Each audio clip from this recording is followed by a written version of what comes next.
Hi, my name is Anne Brady and I welcome you to a Mentoring Writers Resource Box podcast. Listen to learn more about the writing world.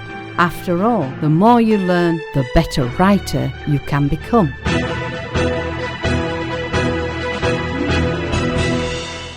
When it comes to us readers, we have to be honest and admit that we are often very selfish story consumers.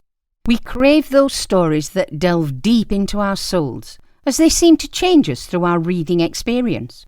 It could be said that we use our reading of stories experience to help rip us from our comfortable homes without actually leaving, as well as allowing us to escape the unpleasant ones. I suppose reading fictional stories helps us wrestle with the truth of our lives, allowing us to grow beyond what our individual experiences can teach us.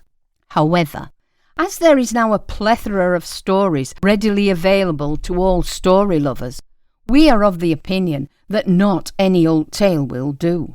Oh no, what we want are stories whose characters clutch at our hearts, all the while tightening their grip on our emotions until their journey is completed. And those stories can be in any format. We read books, watch movies, go to plays, and generally experience stories whichever way we can because we want to be transformed, changed by the experience. Today I am aiming my podcast at those writers who would like to be able to write some unquenching desirable tales. Ones that will match any bold story that may have brought changes into your readers' lives. Being able to craft memorable characters that can take root deep into the hearts of your readers is quite an art, and making sure that they are unforgettable as well is a mind-numbing exercise. It can also be a tedious challenge.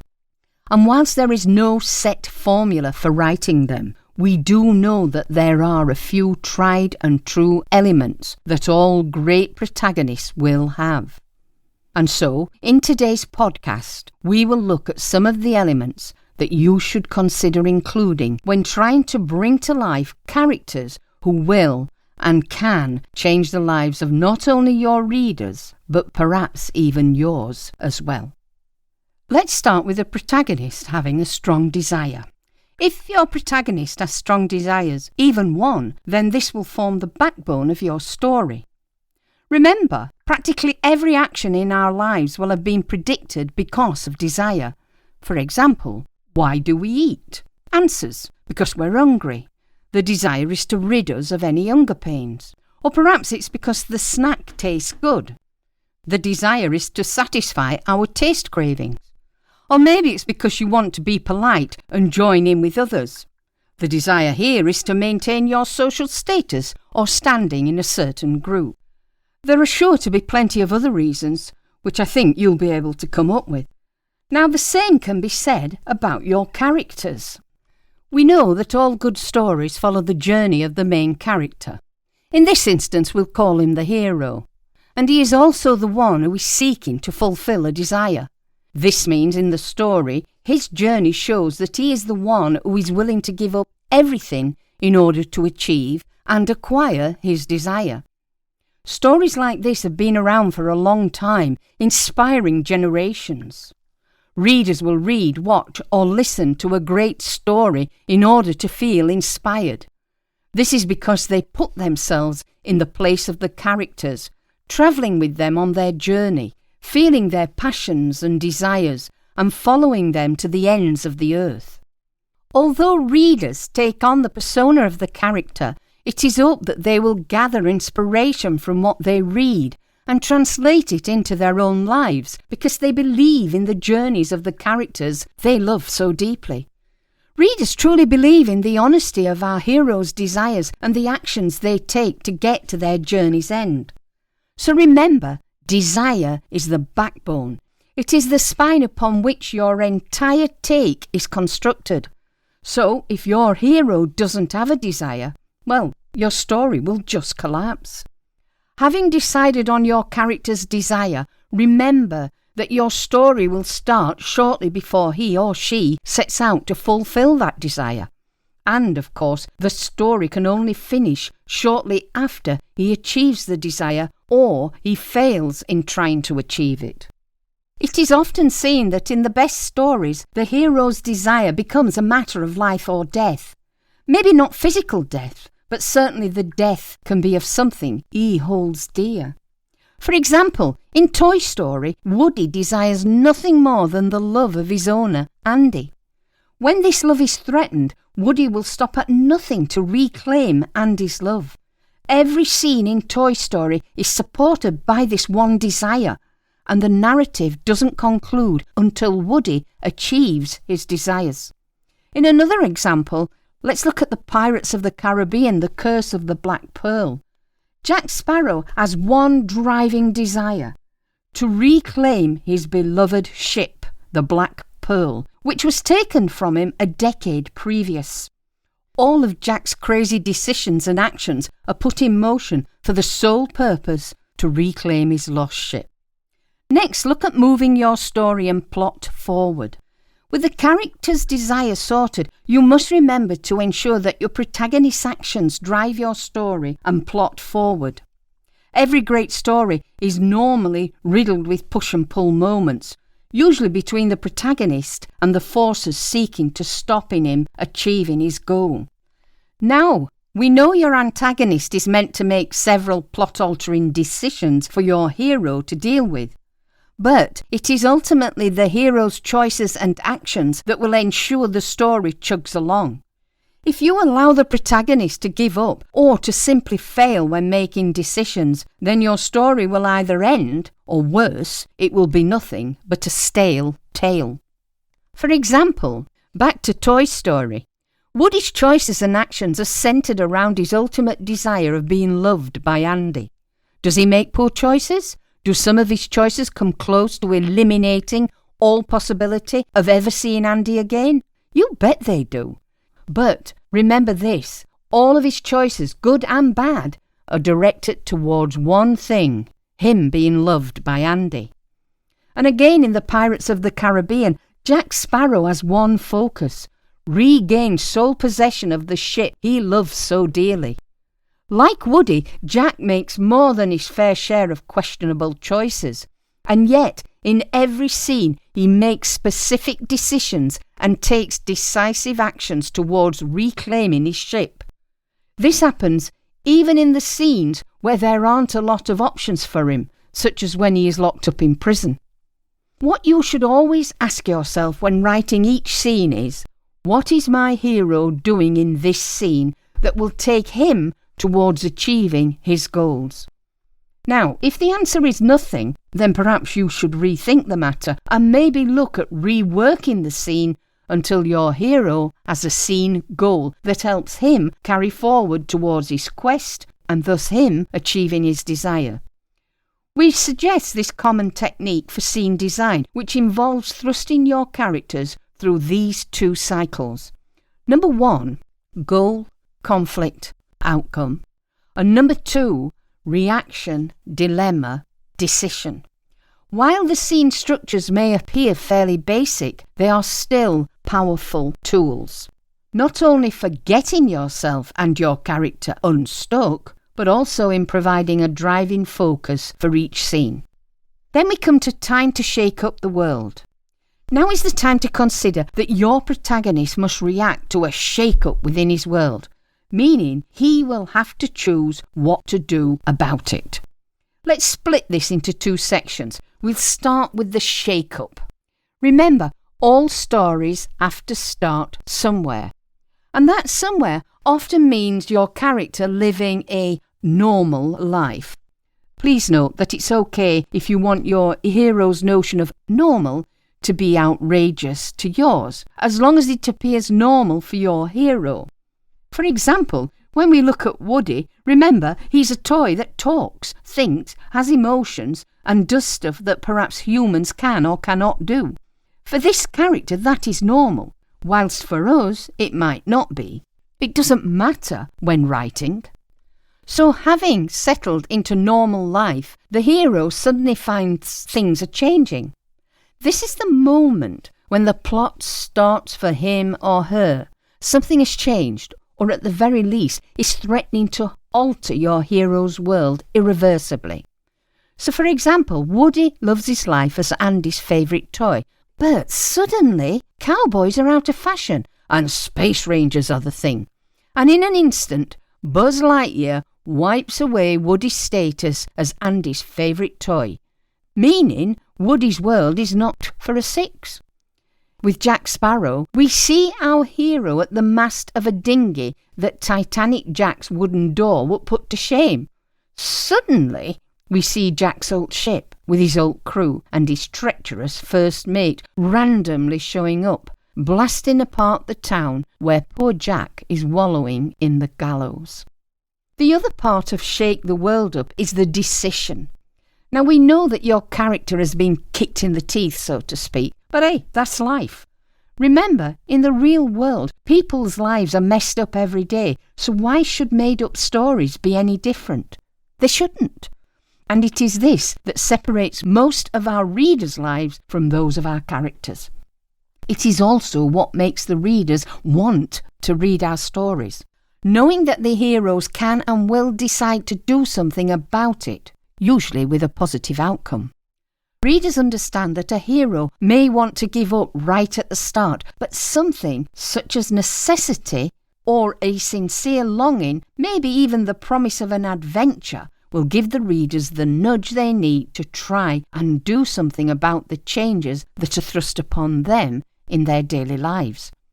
The key to writing a successful hero's adventure with adversity is that the decision to take action must always be interwoven with their desire.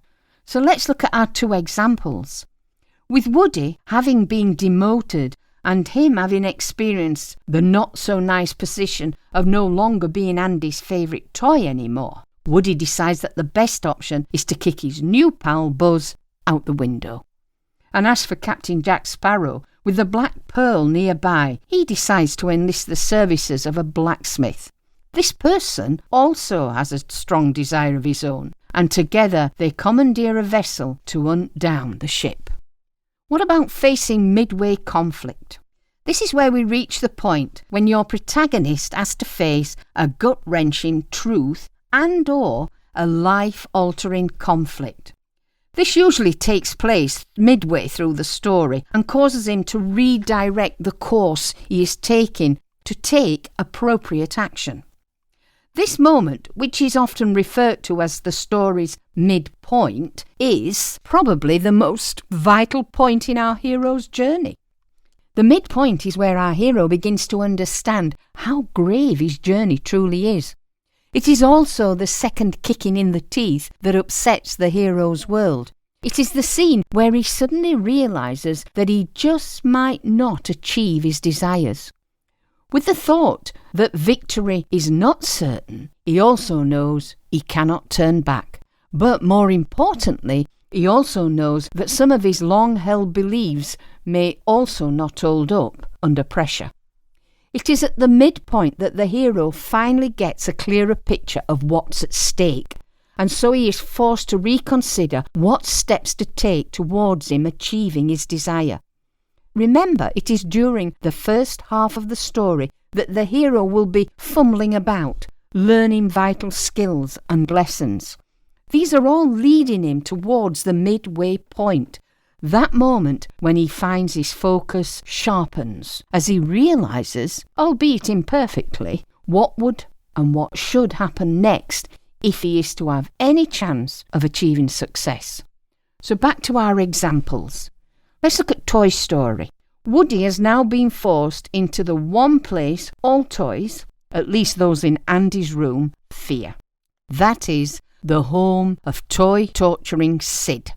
This creates the moment where Woody subconsciously begins to understand that his selfishness is the catalyst that has led him to Sid's house, although he still isn't yet ready to accept the truth of the matter.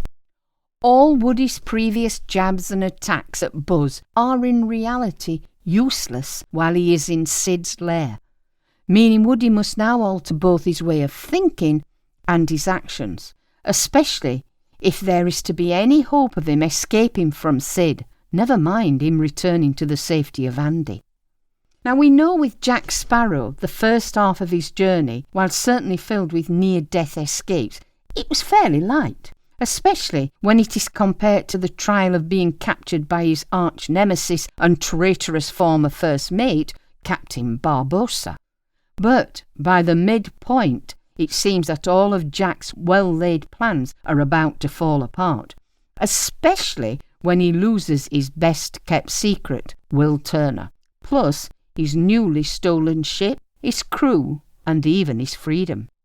It's at this point that Jack realises that he has to be committed to retaking his ship, no matter what the cost, and so he begins to rework his strategy accordingly. Now we come to the hopeless part of the journey. The story has now reached the point where the protagonist descends to the most hopeless part of the hero's journey. He must choose to either take what he's learnt and go on to win a victory, or reject all he's learnt and end up suffering defeat. It is up to this point that your hero has encountered all his troubling, trial-ridden conflicts and obstacles, but now he has to be ready to face the doorway to possibly death itself. I say death, but this is literal or figuratively meant, as what I really mean is the lowest moment that your hero has ever yet experienced.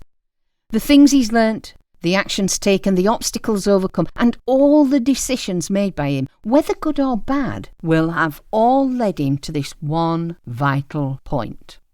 And that means your hero has no choice other than to take all the stuff he's gone through and learnt and use it so as to make the most important decision of his life. Class this as the final fork in the road moment for your hero. The result of his choice in this one scene will either put him on the road to victory, or it will send him spiralling through the tunnel of defeat. Whatever he chooses will change his life forever. Let's go back to Toy Story. Now, while poor Woody is trapped under Sid's crates awaiting a certain, albeit unspecific, type of death, Buzz is strapped to a rocket awaiting a certain and definitely specific real death. This is the moment when Woody finally realises what a selfish jerk he's been towards Buzz. Now, Woody could cling to that selfish feeling by carrying on looking out for himself. That is the obvious pathway to defeat. Or he could reject his past way of thinking, choose humility, and forge a new friendship with Buzz. And that would be the pathway to victory. As for Captain Jack, he appears to be much more sneakier about his worst moment. As a pirate, he's not willing to show his hand the way that Woody does. But then he realises that things have never been this worse for him before. On one side, he's trapped by the Royal Navy with the certainty of his execution the moment the pirates are defeated. And yet, on the other side, Barbossa and his crew also have a similar fate planned for him. So with imminent death staring him in the face, Jack is forced to take action. He chooses to make two moves that previously he would never have considered. First, by allying himself with his archenemy, and then being willing to take the curse upon himself by stealing a cursed coin. Now he knows that both actions will contain incredible risks, but they are the only options available that will lead him to potential victory. And then we come to the final encounter. If your hero is going to overcome, it is always necessary for the protagonist to have a culminating encounter with the antagonist. Now, contrary to the climaxes we see in most Hollywood action movies, a culminating encounter does not necessarily mean a knockdown to the physical death duel with a human antagonist, as say in the film Iron Man. Whatever mode it takes, your hero must have a final face-off with his nemesis, and the result has to be an ultimate victory or defeat at the end of it. There are other types of culminating encounters, and these include a duel of words, as in 12 Angry Men, surviving and escaping non-human forces, as in The Martian, persistence, as in 0-30, a conversation, as in Pride and Prejudice. But when it comes to our friend Woody in Toy Story, we find he spends the second half of the film desperately trying to avoid the toy torturing Sid, wanting to return home as soon as he can. Although Sid isn't the overarching antagonist of the story, he is still a major obstacle for Woody to overcome. However, knowing the makeup of Woody's character and how he was designed means he cannot just simply escape from Sid's house. It's just not emotionally fulfilling enough. No. What we had to see was Woody putting aside his fear of Sid, with him literally coming face to face with the force seeking to destroy him. It is this one act that allows Woody to grow in more ways than one. So, rather than taking the easy way out and escaping to Andy alone, Woody not only quits hiding, but, much more importantly, he puts his life on the line for Buzz, thus creating a new friendship. When it comes to the pirates, Jack faces his ultimate antagonist, Barbossa, not just one, but many, many times. However, Captain Sparrow knows that he has just one, and only one, chance of defeating his archenemy. He knows that as soon as the curse, keeping Barbossa immortal, is lifted, Jack will have his chance. So, for the story to be emotionally fulfilling, Jack must be the one to defeat Barbossa, since he betrayed Jack and stole his ship, thereby jump-starting Jack's character journey. It is because of the deep history between these two characters that Jack defeating Barbossa is a very important step, one that Jack must take towards reclaiming the Black Pearl. Only our hero can take this form of action himself. Please note, the culminating encounter with the antagonist is usually not the climatic moment of the story, but it is an essential step in getting there. Transformation of the protagonist. Wherever the protagonist's journey goes, it must lead to a transformation within himself and/or the world around him. Sadly, this is where many of what should be great stories fail. Do you recall what I said at the beginning about us wanting to be involved in stories, and how those stories can be in any format? We read books, watch movies, go to plays, and generally experience stories whichever way we can because we want to be transformed, changed by the experience. But if our hero isn't going to change, or isn't inspiring change within the world around him, then we will start to wonder what is the point of the journey. If we are merely returning to the status quo, then what we thought we experienced was just a forgettable sequence of events that meant little to nothing to the characters involved. And that included us as well. When we read a story that is easily forgettable, we wonder why we wasted our time on it in the first place. It's like eating at McDonald's when it's bookended by Burger King or Five Guys. However, when your character changes, or if he inspires change, or better yet, he does both, well, you can say that you will have written a tale worthy of being remembered. Change is the crowning moment in your story, the culmination of all those carefully crafted scenes, the clever twists, witty dialogue, and especially the heart-wrenching moments. This means your hero's journey to fulfill his desire is the most amazing vessel by which you, the author, will have inspired transformation. And of course, we all know that transformation is the heartbeat of every great story. It is what your audience will remember long after the curtain closes or that final page has been turned. Let's finish with our examples. Toy Story, we find that Woody has changed from being a self-centered toy to one who now finds great joy in just being there for Andy when he needs him. And that is regardless of his current status. And as for Captain Jack Sparrow, he has inspired change in quite a few different ways. Probably the most memorable was how he changed the mindset of Governor Swan, who softens towards Will Turner, a character he had previously looked down upon. We, the audience, love this transformation because it allows the relationship between Will Turner and the governor's daughter to progress. And Jack was the catalyst who made that change possible, the hero of the day. We hope that today's podcast has proven interesting to you writers. If you would like a print copy of this recording, you can email and request it. Details to follow. In the meantime, we hope that you carry on creating and building your favourite protagonists. But if you need help with any aspect of your writing, are interested in the other services we offer, or would like to chat with a mentor, then please check out our website, or why not email us at contact@mentoringwriters.co.uk, and we will endeavour to assist you in your writing journey.